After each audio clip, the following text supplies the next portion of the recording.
It's time for the main event. It's the Shoe Shot.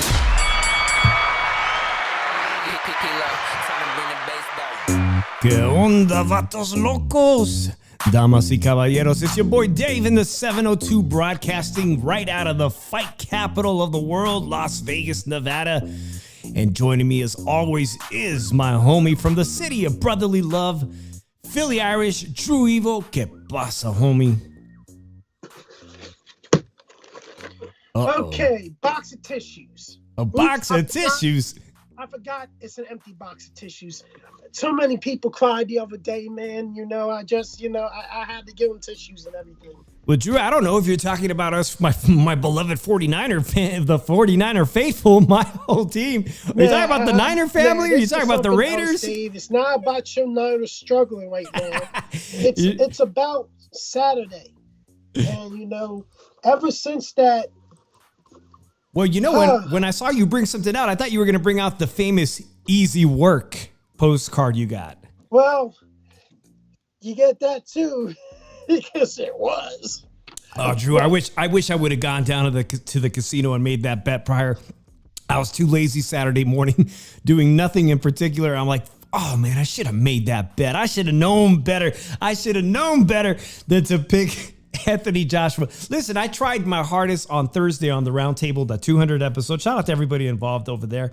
I tried my hardest to make a justification to go with Dubois, really, because everybody knows that at some point AJ was going to have the same experience that happened to him with Andy Ruiz. We all knew it was going to happen eventually. But you know what, Dave?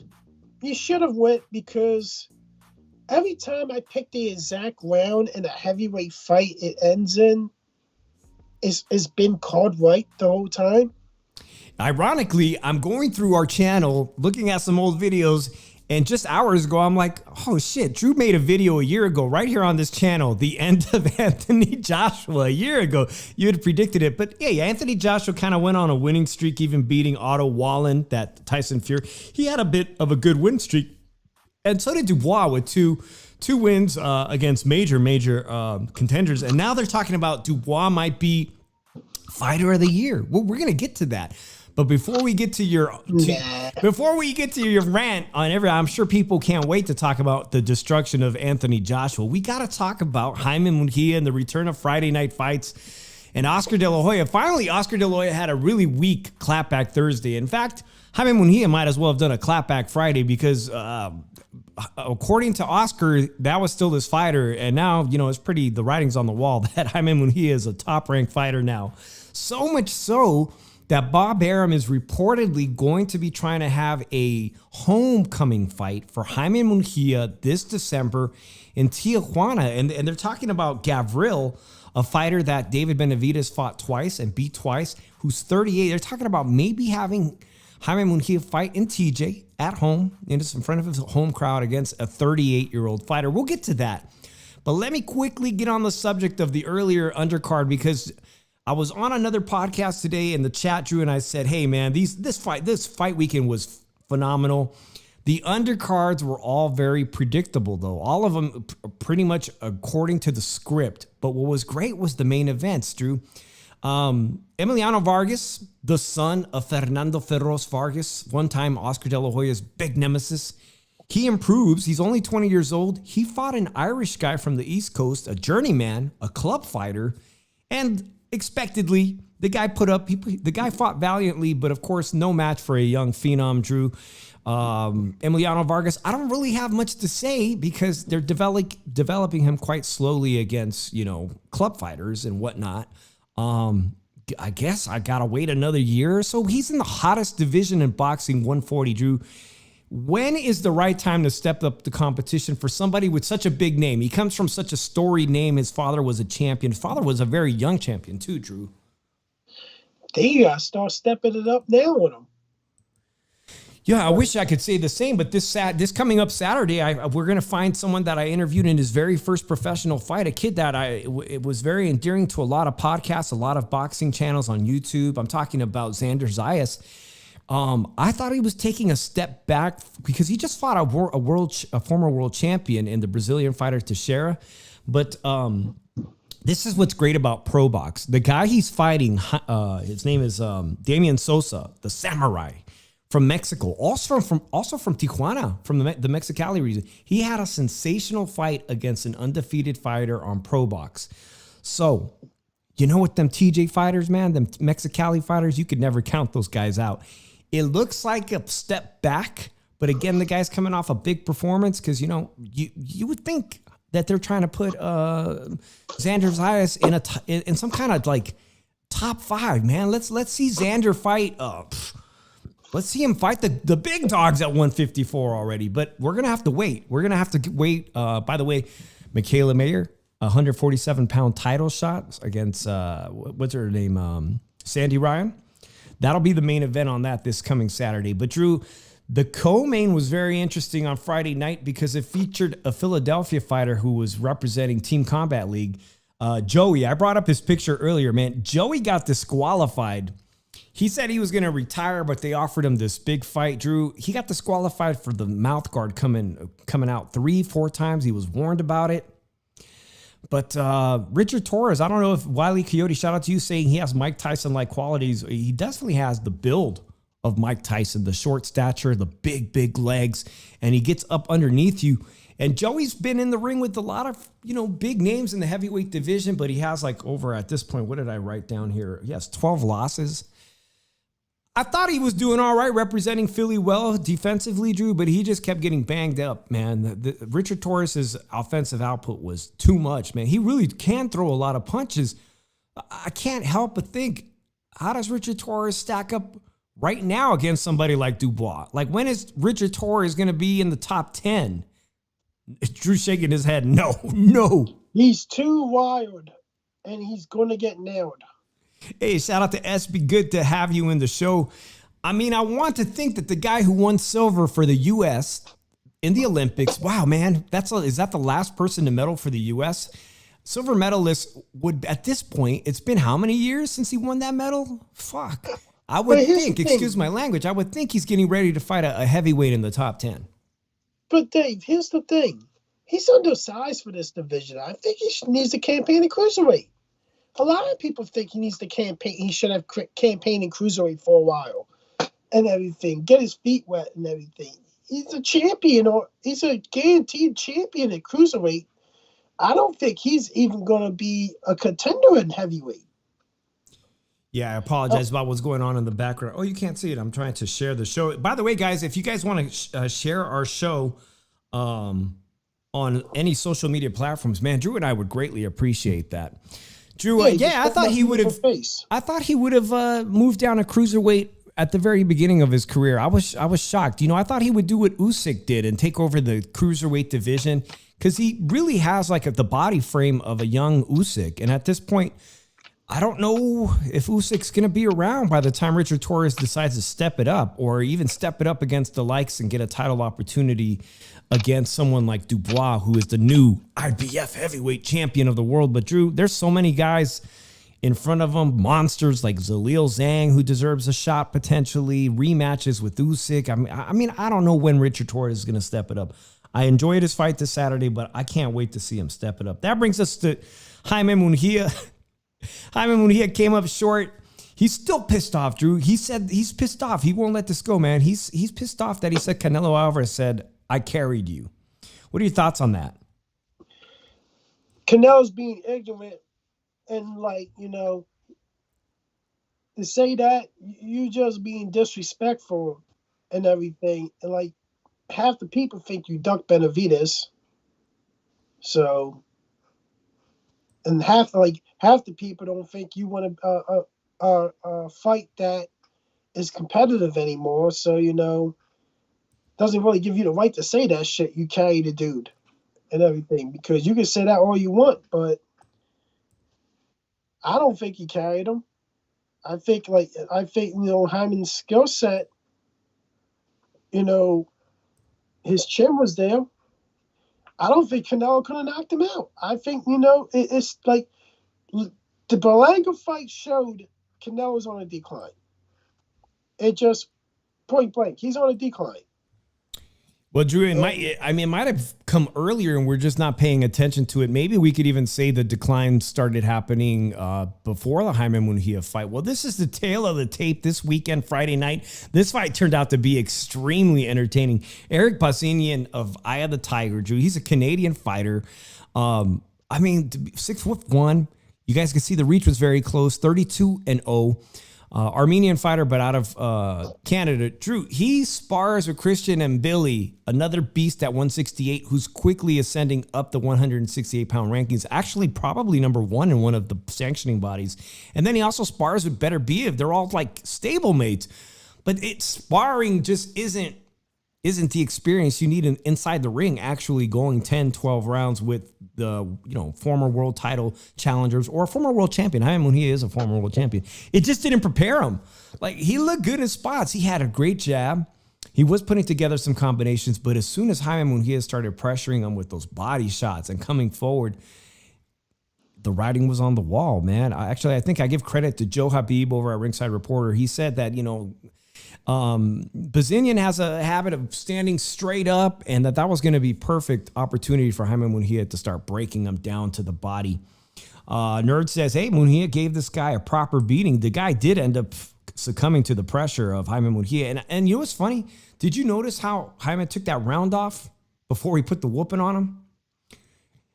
You saw that rope-a-dope. What'd you think about that? It's I don't know, he took the round off, but thinking that he had the fight, you're eventually going to knock him out, I'm guessing. But I think Hyman should have went for the knockout that round. Yeah, it looks like he was recovering, waiting to get everything back in the gas tank for that second win in the late championship rounds. But he got him out in 10. Yeah. Let's dude hurt him in the round or last round. He's trying to recover from it still, but I don't know. I just think that, why are you wrestling around? Just finish the guy off. Just go to finish the guy off if you can finish him.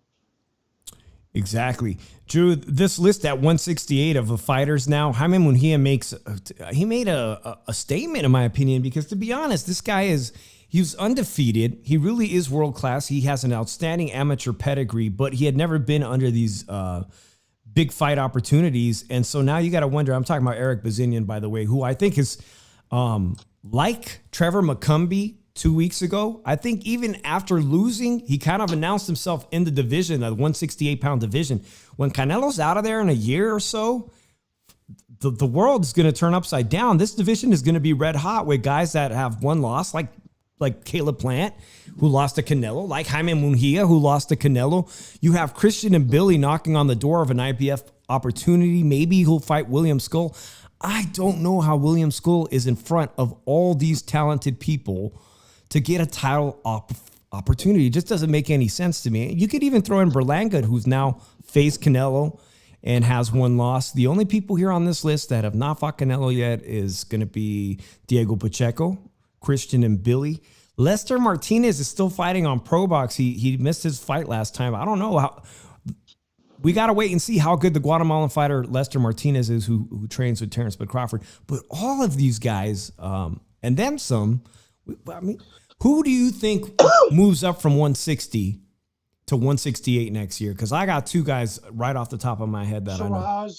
Which I think Shiraz will be a instant threat to be champion in that division. I really think Shiraz should be a champion, should really be a main champion now in that division. So I'm really high on him. Janabek ducked him. Yeah. He was offering $1.5 million to fight him, and he didn't want to fight him, decided to take a $300,000 purse fight in Australia. That's right. Yeah, and that's No Limit Boxing, which is Tim Zoo's promoter. And I had met Tim's manager, Glenn. Shout out to them. They secured the bag. I think they only bid $1,000 more than Bob Arum's Top Rank. That's hit their fighter, and they lost a purse bid over $1,000. Janabek failed to fight in Las Vegas in the middle of summer. I went to that fight. I was pissed off because I wanted to see that title fight. You're right, Drew. He's escaping the mandatory position. He's almost a mandatory. He hasn't been assigned the mandatory position. But Shiraz, we're going to talk about him in just in a minute. Once that guy moves up to 168, man, Diego Pacheco better be. I mean, that's probably going to be Diego Pacheco's toughest fight, though. You cannot avoid putting two 6'3", 6'4" monsters in the ring. I love this division, guys. Let me just put up the graphic again. Oh, I guess I don't have it up, but Drew, you're absolutely right. What did you think of Jaime Munguia's performance? How do you rate that? It's pretty good, so there's room for improvement, but yeah, look at it like this, he's going to get himself ready for the next epsilon of the division because he's not getting another crack at Canelo. So it's interesting because that's like some bad blood starting to develop between Canelo and Jaime Munguia. And I mean, like we talked about it last week, Jaime Munguia did win rounds against Canelo, which Berlanga wasn't able to do. I mean, he won 3, maybe 4 rounds. Yeah, he won like 3 or 4 rounds against Canelo. Like I look at it like this. I look at it as in he's gonna fight for a vacated belt that is vacated by Canelo soon. But I don't know. That's a good theory. I just don't know, but I don't think, depending on who he fights, I don't know if he's gonna win or not. I don't think he beats Plant right now. Interesting. I don't think that. I think Billy could be stopped. I think he can stop Billy. And that would be an incredible fight, a dangerous fight, incredible. Yeah, but I don't know about the only thing that I have to worry about Plant is fighting someone that has power that can push him back and everything, and his gas tank when it comes to that. But Pacheco is still unknown thing in it, but I think that if the other guys decide to move up, like Shiraz and Janabek, move up to 168, I think I will really think that Shiraz could be the top name at 168 if he moves up after Canelo leaves.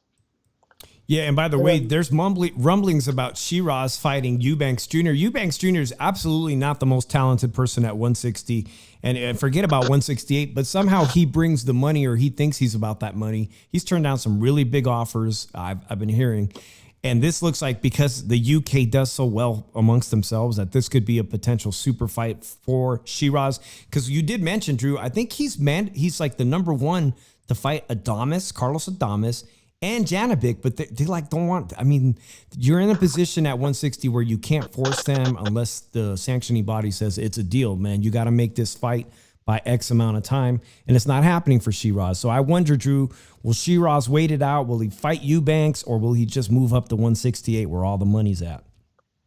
I think it's going to turn into him fighting Eubank, and then Frank putting the letter demanding that Suleiman named Shiraz as the mandatory for Adonis, and I think it's gonna wind up going to post bid, which Frank Warner's going to win that post bid.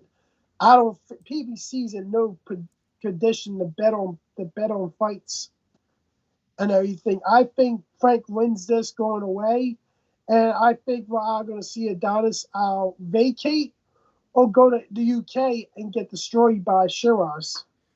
Yeah, I hope he does take that. And by the way, this is it. The Janabek fight has been rescheduled for October the 4th. That's just in a couple of weeks in Sydney, Australia. So we'll see if Janabek even keeps his title. He had problems making weight, which is why he didn't fight in Las Vegas. He went to the hospital in Vegas and said he couldn't even attend the weigh-in. So normally a fighter who doesn't make weight at the weigh-in gets stripped of his title, but because he went to the hospital the night before the weigh-in, they called it a medical mystery or some shit, and they said, hey, we'll try this fight again in 90 days or so, and that's where we're at. In the middleweight division, a shit show. The only bigger shit show in boxing right now is the welterweight division, Drew, and I got this incredible graphic because just a real quick commentary on the welterweight division. Stanionis is going to be fighting his mandatory Shakram Gisayev, who's not that bad, but he's not fighting the likes of Mario Barrios. Mario Barrios is going to be fighting Abel Ramos. a former world title challenger who's also the uncle of Jesus Ramos Jr. Then you got your boy Jaron Ennis confirmed he has to defend his title against a guy named Karen, who we already beat. And Brian Norman Jr. with the biggest fumble of the bag, completely fucked up financial decision, will be fighting a relatively unknown Derek Cuevas. All these champions don't want to fight each other. By the way, shout out to Philadelphia, Drew. This is big, though. I just talked about Boots. But Bam, that's right, Jesse Bam Rodriguez is coming to Philadelphia. They think they're going to get some Mexican fans to head to Philadelphia. They even think Mexican fans might travel to Philly, Drew. Do they think I'm going to travel to Philly to see Bam? I don't know. But Bam's going to be fighting as his co-main event. Shout out to Bam Rodriguez. The IBF is just is on some bullshit. But at the same time, he tried to make fights with the other champions. He gave them good offers. Hey. Brian Norman got a good offer and thought he was worth a lot more, and he's not really worth shit. And people want to say, some dumb people want to say, "Oh, you lowballed him." No, he's not. Nobody. The kid made $190K for knocking out Giovanni Santini. Where the fuck is Santillan? San Diego. Hey, no disrespect, Santillan. So Del Media's in the house. Shout out to the 619. He says he's jealous that Bam is going to your town, Drew, with tickets starting. Look at that. Tickets from $30. How do you not go see Bam Rodriguez and local legend in the making, Boots Ennis? I think you're going to have to go to that fight and report, Drew. You're going to have to get media passes to go represent on that one right there. So, yeah, congratulations to Philadelphia. They said your town wasn't a fight town anymore. Fuck that. You guys are getting some big attractions now. That's good. That's coming up. The Eagles, we fucking won. That's what the fuck we did. Our defense showed the fuck up, shut down the top-rated the top-rated offense in the NFL, top-rated points offense in the NFL. We shut them the fuck down, Joe. That's what the fuck's up with the Eagles. Ask Dave what's the fuck's up with the Niners. Oh, shit. Well, we'll get to that on Thursday night on Tailgate Talk. Shout out to Joe Sports Channel, our good friend here on YouTube. Make sure you guys go check him out and subscribe. Joe, he's a great sports channel. You always are a hater of Philly teams, man. Oh, you know what, Joe? I think Joe is a supporter of the Bang Bang Niner gang, and he's up in Toronto. So shout out to Joe. Yeah, we're struggling, man. Hit me up, and or I'll hit you up because I'd love to have you back on the show. We beat Joe's team, the Packers. All right, guys. That's our good friend of the show, Joe Sports Channels. Make sure you guys check him out. All right, let's get into some funny shit. Hey, Saturday. We think we have great fights here in Las Vegas in the U.S., but the UK does it different, and they do it to a different tune. Speaking of football stadiums, a soccer stadium, Wembley Stadium, 93,000 people in attendance, and they say boxing is dead. Well, it ain't dead. It ain't dead in the UK. 93,000 people to see AJ Anthony Joshua versus Dubois, two UK super heavyweights in action. It was a stack card. Riyadh season. Come on, Turki Al-Sheikh was in the house. He was there. But apparently somebody from the Bay Area, Drew, from Las Vegas, he did not get tickets, man. And he made a big scene. I don't know why he was bitching at, like Terrence Crawford had anything to do with him not getting tickets, Drew. Look at him. Devin Haney is a fucking diva. Devin Haney is a sorry excuse of a boxer. Why is he big mad at Terrence Crawford? He looked like he want to fight Terrence Crawford over a seat. Let's look at it like this. Let's look at it like this, man. Hold on. Like, look at it like this.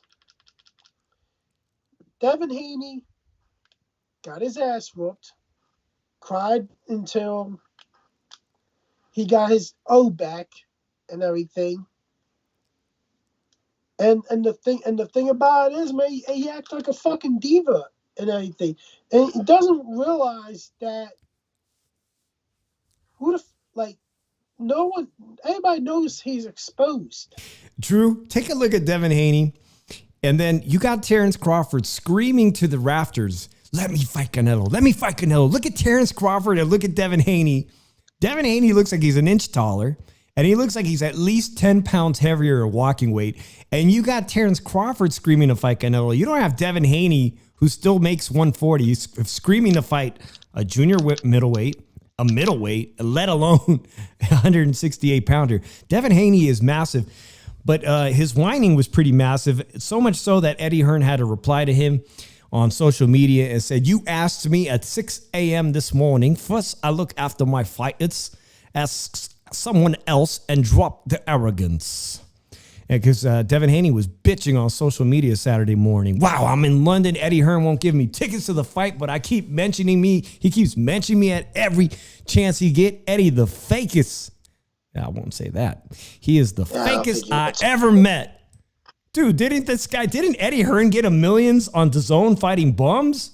That's ungrateful. What an ungrateful fucking move.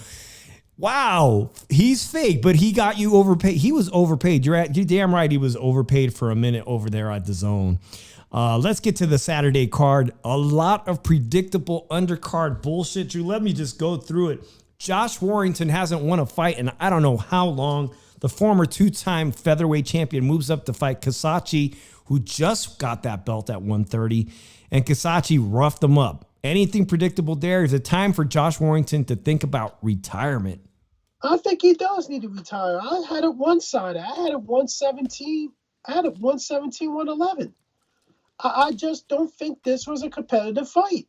I think Kasachi just really dominated this fight, in my opinion. Warrington's not what he used to be. And to tell you the truth, Warrington's major issue was that guys that apply pressure that can really push Warrington on the back foot can really have an advantage because Warrington's not that good of a boxer to keep you off of him. So it was what it was. It's the same thing with Bronco Lara, I think it was, that he fought. When he got knocked out by who knocked him? Was it one of those fighters? He had a problem. He had a major issue with. He couldn't really, go on the offensive side because he wasn't that good of a boxer to keep the guy off of him. And I think this is more the same thing. I was going to respond to you, Joe. I appreciate that you're watching the show. I generally do have, but you see the format that we're doing right now is vertical. I have no way to add a third person in this vertical form. And generally I have my phone line going, but not tonight. So I was just about to ask if you're available this Thursday for our football show. I'll reach out to you on X, on Twitter, and see if you are available. The format is different and I can have a bunch of people. I'd love to have you on the show. Moving right along to Shiraz, Drew, 2 rounds. Shiraz, I brought him up, the middleweight contender, over 6'3", just a beast, eliminates his opponent in 2 rounds. And now we're looking, does he get an opportunity to fight Adames, Janibek, or Eubanks Jr., who is the son of a great legend in the UK? I don't know what to do with Shiraz, man. It seems like people are going to freeze him out. I look at it like this with Eubank. Eubank's not someone you take seriously anymore. I just can't take him seriously anymore, Dave. Like, ever since he got knocked out by a welterweight, I can't fucking take him seriously. It's just that, it's just how it is. So, can't take him seriously. Hey, Joe, I'm putting up my IG there so I can get in touch with you and send you a link if you want to be on our football show this Thursday. Drew and I just started to see who's going to have the best record for betting this football season, so we'd love to have you, man. Appreciate you coming down. What happened to Drew? We were just talking about Hamza Shiraz, my favorite middleweight contender right now, a guy that I think could clean out the division if given the opportunity. And if not, I think Hamza Shiraz is going to be expected to make a debut at 168 sometime next year. He's 6'3", some say 6'4". He's massive. He's massive. And while Drew's away, guys, I was thinking, let me just bring up this thought. There are 3 guys that, in my opinion, are potentially weight. You could say they're weight bullies, they're size bullies, and I love watching them all fight, all 3 of them. And it would be amazing if the 3 of them fought each other, because I have no doubt in my mind that they fully have the capability to fight each other at some point in the next 24 months, next 2 years. First of all, the towering Inferno, 6'4", 154-pound unified champion. The towering inferno, Sebastian Fundora out of California, 6'4", 154 pounds. I interviewed him. It's right on my channel. I don't know how he is that tall and massive and makes 154 pounds. And I can only think how good a fight would be if he challenged himself. Wow, if he moved up to middleweight when Hamza Shiraz becomes the middleweight champion. We gotta fight, man. We got the two tallest, skinniest guys in there at 160 pounds. That's a fight that I would love to see. At some point, if Hamza Shiraz doesn't get to become the middleweight champion because they freeze him out, I would love to see Hamza Shiraz move up to 168 and fight Diego Pacheco. Diego Pacheco needs to fight somebody like Hamza Shiraz. Drew, what you got there?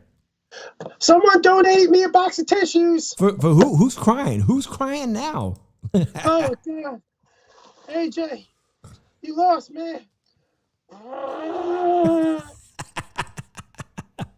my God. He's fucking emotional. AJ fanboys and fangirls. Drew, you got to kick people when they're down, don't you? You got to kick people in case you missed it, guys.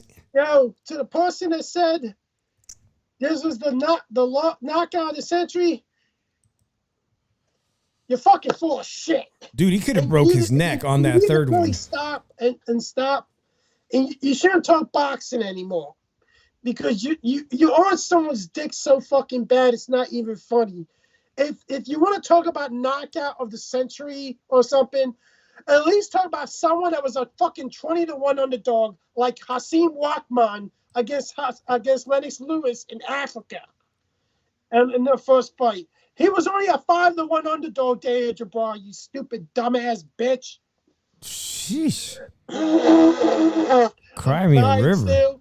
I need another tissue. Dave, you want a tissue, man? Yeah, for my 49ers. Drew, you skipped. We jumped the gun here. I just want to give a little praise. I thought that Willie Hutchinson might have done better, but he got smoked by Buatsi.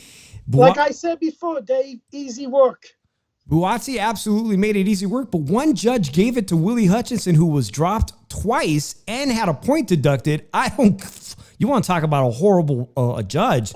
How do you have it for Willie Hutchinson when he was dropped twice and got a point deducted? The math don't make no sense. But listen, Buatsi now puts himself in a position where he says, screw David Benavidez, okay? Screw David Morrell, screw Canelo Alvarez. Buatsi should be next in line to fight the winner of October's massive unification for undisputed light heavyweight. He wants a crack at these two guys, at whoever wins. You got three superstars. Well, I don't know if David Morrell's a superstar. You got Canelo Alvarez saying, me, I'm next to fight the winner of this. You got David Benavidez saying, I'm a mandatory now. I've got an interim title now. I beat Zvodzik, who was 39, 40 years old. I'm next in line. And then you got Buatsi, who on a UK level was shit. I'm pretty damn sure a lot of people would like to see that fight in Wembley. Will he get a chance before those other people? I doubt it, Drew. You might want to give Buatsi a box of tissues as well, because I don't think he's going to get that crack before Canelo Alvarez. He's giving away tissue, guys. All right, let's look at these CompuBox numbers for fun. Why not, man? Let's look at these numbers for fun, Drew. If you could even read these. Joshua landed 7 of 13 punches before he was annihilated in the 5th round. Everything went bad, awful in round 1. And when he got dropped in round 1, I couldn't help but think about that fight with Andy Ruiz in New York City, Drew. I'm like, he's really in a bad spot. He's in one of those positions where I don't see Anthony Joshua recovering. And I don't think he ever did recover, or I don't think he made any adjustments defensively to not continue to take punishment. What went wrong for him? Because it's like he doesn't seem to know how to fight off the back foot or keep his guard up. What happened to that? Easy work. But why, when he looked so good technically, he beat Ottawall and he beats a slew of guys. He destroys the MMA fighter Francis Ngannou in 2 rounds. He has power. What went out the window in this fight? He went back to old AJ. You know what the issue was, Dave? Please. No, I'll tell you. If you looked at how this fight from start to finish, the one thing that people were looking at is, do gonna go out there and go crazy. And supposedly, he fucking did it. He was poised. So, start to finish, he was poised. Yeah, and he countered at every opportunity. He landed the big shots. He was timing them absolutely perfect. Nerd says it's time for AJ to put the fries in the bag. I don't think I heard that expression, but I definitely like that one. He's not thinking retirement. He's made it very clear today after that loss and that he doesn't have retirement on his mind. So obviously the questions that we've got to ask today, Drew, are Dubois is now a world champion. At IBF, he holds that one belt that was stripped from him that they stripped of Usyk. And he had a very competitive fight with Usyk. Some still argue that that body shot was legal and that Usyk should have been counted out. And I think there's an argument for a rematch after Tyson Fury. They have a contractual rematch, right? Fury versus Usyk. He's got to wait for that. But in the meantime, we're also debating whether Anthony Joshua should retire, even though 93,000 people showed up to see him fight. He's a huge star in the UK. There's only one guy on my mind that I think AJ at this point in his career needs to fight, and that's the guy he should have fought 10 years ago. The American Deontay Wilder. Both of these guys, damaged goods. Deontay Wilder in his late 30s. Youth is still on Anthony Joshua, but with the fact that Anthony Joshua, if you crack him just right, he just never recovers. He don't recover. I look at it, that jab really did AJ in. He was so good with that jab, Dubois. And I just really, it was one-sided. So yeah, he should retire. He was not just dominated, he was destroyed. He was destroyed on the biggest stage in the UK, and nobody can fucking say it didn't happen. Everybody, all these fanboys and fangirls can try to make justification of it and everything. Oh, he got dominated. He got destroyed.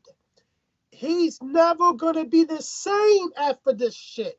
This dude needs to retire while he still has face in his career left.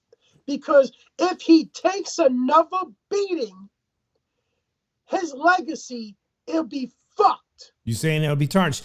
Let me know what you guys think. If you're here in the chat listening live right now, let me know if you think Anthony Joshua should retire. Do you agree with Drew Evo?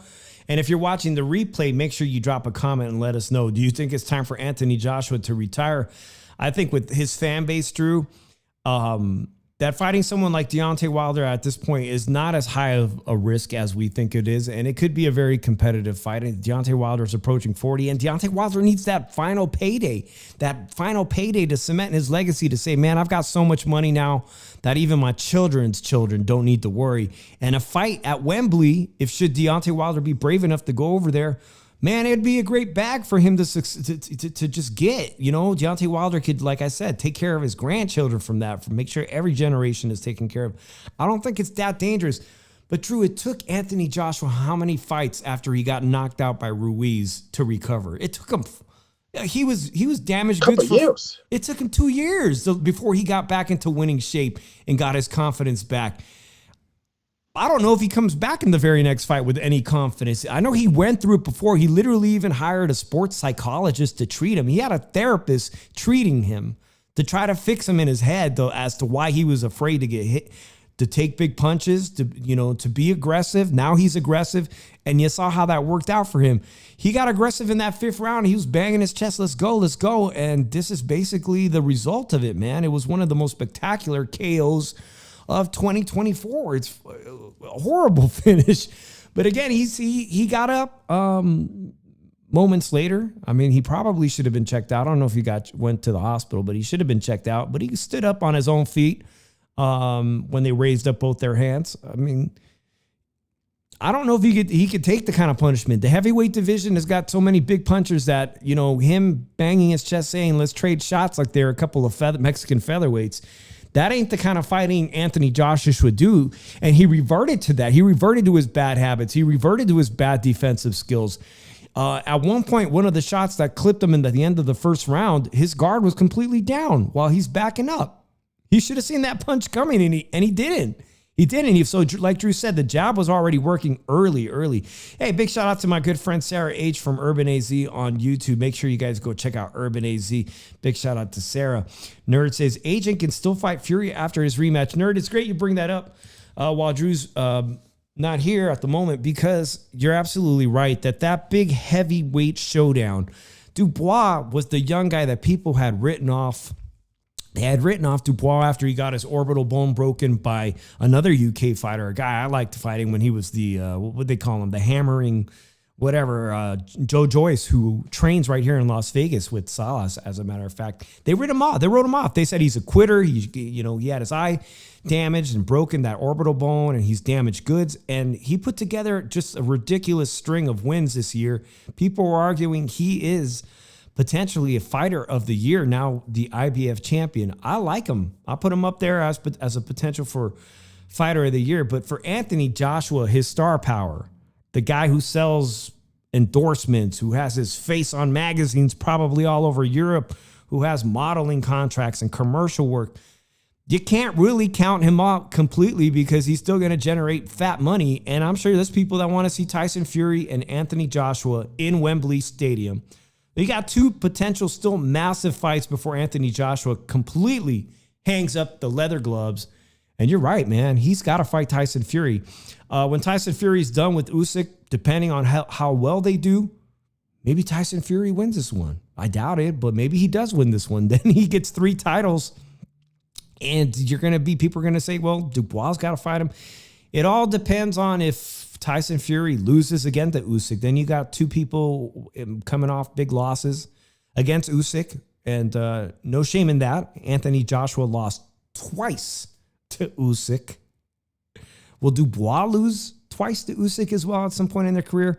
Tyson Fury on the verge of potentially losing twice to Usyk. We'll have to wait for that one. It's amazing. We've got 2 champions, 2 heavyweight champions, American boxing, still looking for the next great heavyweight star. I'm so desperate now that I'm considering Richard Torres. I'm so desperate. I'm considering, could Richard Torres be the next Usyk? Could he be that small fighter who's so good that he could beat super heavyweights? Drew say go back to cruiserweight. I'm wondering, does Richard Torres, will he ever get enough out of Top Rank in his development to fight these massive guys? To be honest, the performance I saw out of him, Richard Torres, this Friday night, I thought it would have been interesting to see how he would have fought Dubois Saturday, being that they were both in prime shape and both ready to go. Dubois got a world of experience. He's already been in there with Usyk, which is phenomenal. We will be patient and see if Anthony Joshua makes a return to the ring, and I'd like to see him again. I'd like to see him against Deontay Wilder in the next 6 months. Anthony Joshua, play it by ear. He needs to see how he's doing. Does he have any serious trauma to the brain? But if not, get back in the ring as soon as possible and start negotiating a fight with Deontay Wilder. I'm sure Deontay Wilder would love an opportunity to make that big Wembley, 93,000 people in attendance type money. All right, what happened to Drew? He walked away from it. I'm just going to put up these CompuBox numbers one last chance. If you did not see this fight, it did not last very long. Anthony Joshua landed just 7 of 13 punches. 2, looks like, wow. Dubois only needed 7 out of 10 punches himself, but knock him out in that last final 5th and final round. One of the most spectacular knockouts of the year. Not to be quickly forgotten.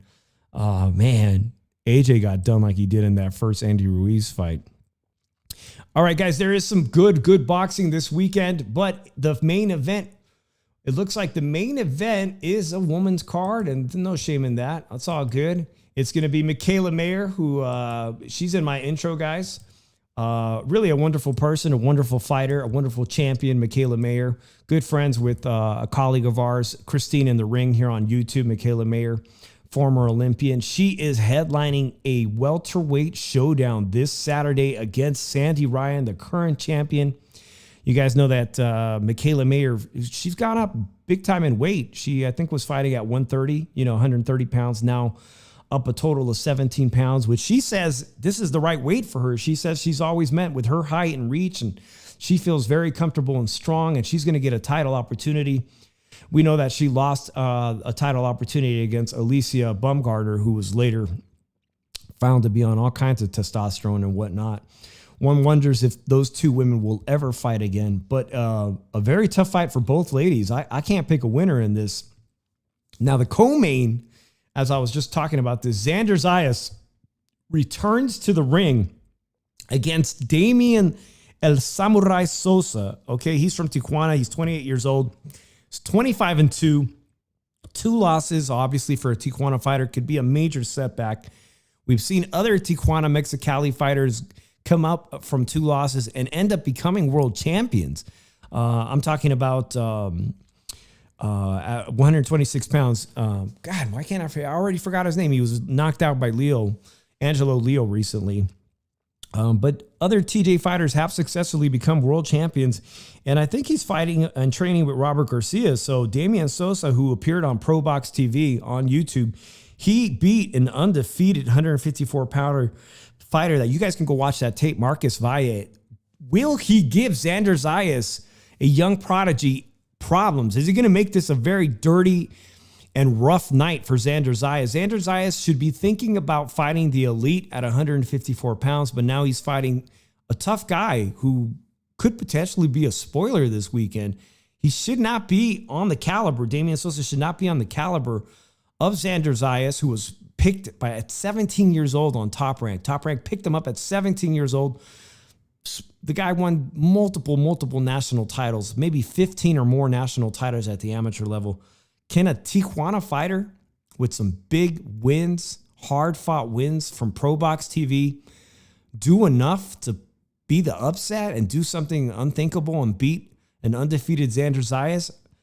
Trevor McCumbee recently got that opportunity. Trevor McCumbee, put up a hell of a good fight against Caleb Plant on the Canelo Alvarez undercard, but ultimately it showed that he didn't have the experience to be in there against someone who's a former world title holder like Caleb Plant.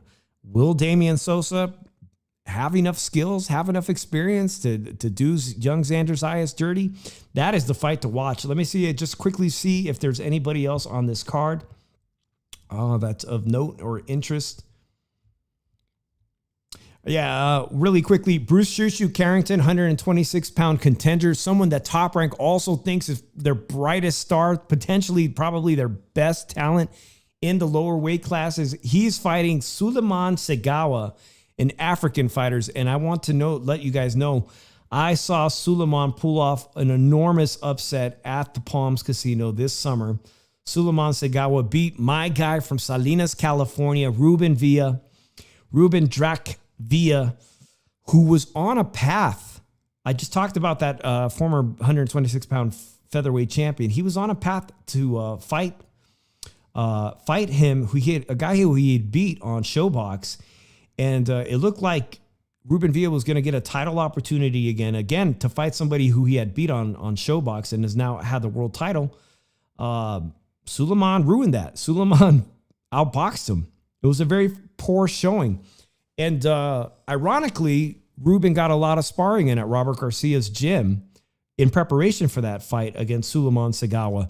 Suleiman Segawa impressed the people at Top Rank so much so that they said, hey, Suleiman, you want to fight? How about you fight our next big thing? Bruce Shushu Carrington. Drew, I'm talking about this Saturday night. Bruce Shushu Carrington, the 126-pound featherweight contender, will be fighting the guy that beat Ruben Villa. I don't know, man. This guy, good for Suleiman. He's getting back-to-back fights, opportunities at Top Rank. Could he do it again? Because why can't I think of that's not Bronco Lara. I'm talking about who's the guy that just lost to Angelo Leo, got knocked out. Why am I forgetting his name? Where's all my people in the chat? Elvinato Lopez. Thank you. Finally. I did too much. I smoked too much this weekend. I smoked too much this weekend, Drew.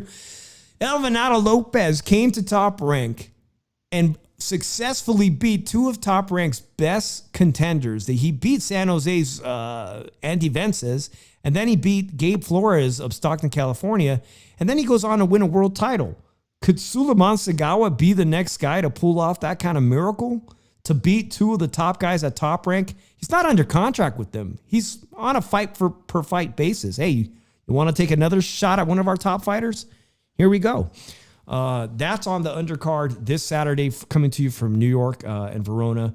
You guys, Anders Zayas fighting a very tough guy, Drew, from Pro Box, Damian Sosa. Also a Robert Garcia. I believe he's training out of Robert Garcia's gym. And I'm just going to ask you, man, Sandy Ryan, you know her, world champion. Does Michaela Mayer finally become WBO women's welterweight title holder? No. Sandy Ryan can crack to the body. Michaela Mayer's going to fall short in a big fight again. It's going to be very interesting this Saturday. What comes out of that, Drew? Thank you to everybody joining us. Big shout out to Fonzie619. Fonzie, I don't know if you caught my last vlog. Thank you to everybody that's been watching the vlogs, guys. I'm going to continue to do those on this channel until this channel is fully monetized, and then I'll be probably moving that content elsewhere. We're almost there. But Fonzie, your boy was in the video on that one that I just posted up. It's at 2,300 views. I'm so happy about that, man. Our channel needs that for growth. Shout out to Sin City Syndicate. Thursday, I'm on the clock with the Cowboys in Survivor. We are coming back Thursday for Tailgate Talk, 7:30 p.m. You on board for that, Drew? Yeah, we might have another guest too. Oh, man, that'd be great, man. The more, the merrier. I'll reach out to Joe. Potentially, Joe might be on there, so we might have a full cast on Thursday's Tailgate Talk. Yeah, it's I tough have to right now. listen to. You know what? I can't really listen to Joe when it comes to his points sometimes because he does not like Philly people. He's got to get over it. He doesn't like Philly. He doesn't like Philly teams. He doesn't like Philly people in general. Could it be his disdain for the Toronto Phillies? I'm sorry, Toronto's disdain for Phillies. You guys do have a good baseball team, and the Eagles. But he doesn't realize that we beat his favorite. The Eagles beat his favorite team already, so he can't say they're overrated because I'm guessing the Packers are overrated then. But let's look at it like this. I was trying to ask him earlier, is his Niner fan friends still saying that they're saying that somebody from the other teams this year is hurting their players, intentionally trying to hurt their players and making excuses up for them. Man, we got a lot to cover from fights in the stands, from Niners and Rams going at it, Drew, from the Raiders getting blown out. We got a lot to quarterbacks' pants showing the full butt cheeks this weekend. Did you see that? We got a lot to cover on Thursday. Butt cheeks are out. Fights in the stands. Oh man, injuries upon injury. This is a wild season. I'm excited. We'll get that on Thursday. But Drew, any final thoughts on what transpired this weekend in boxing? Let's have a moment of silence for Anthony Josh's career. Dave, put your head down. You're disrespecting AJ now. I need you to put your head down. He's alive, Drew. What do I do? He's alive. The career is over. Put your head down for this. Hold on. Pass me. Okay, that was fun. Who's up for Chinese? Pass me a box of tissues, guys. Hey, I appreciate everybody. Fonzie619, Wally Coyote in the chat, Sin City Syndicate. Sarah H was up in here. Everybody that caught the show live, drop us a comment. If not, until Thursday, we will be back on Tailgate Talk. Until then, peace out, everybody. Peace.